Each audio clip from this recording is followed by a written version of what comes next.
mortality, way under 1,000. We're entering this post-Thanksgiving surge with 3, 4, and 10 times as much disease across the country. And so that's what worries us the most. We saw what happened post-Memorial Day.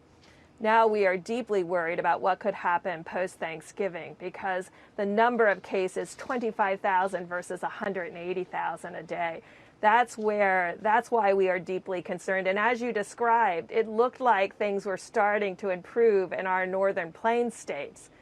And now with Thanksgiving, we're worried that all of that will be reversed. What capacity is there to backstop over your grandparents and aunts and others without a mask? We're really asking families to even mask indoors if they chose to gather during Thanksgiving and others went across the country or even into the next state.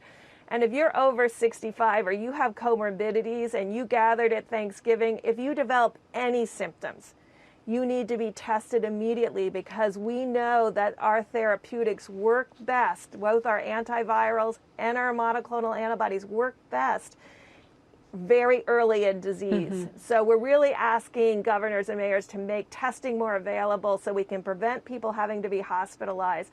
But obviously we're deeply worried. We're over 90,000 numbers are up where they were in the summer. When will you begin briefing the Biden administration? I hope on Monday, because what's really critical is we've spent the last 9 months really developing sophisticated databases that are bringing together information from across the country down to the county level. We can see who's being admitted. We can see who's getting sick. We can see where this virus is moving in communities.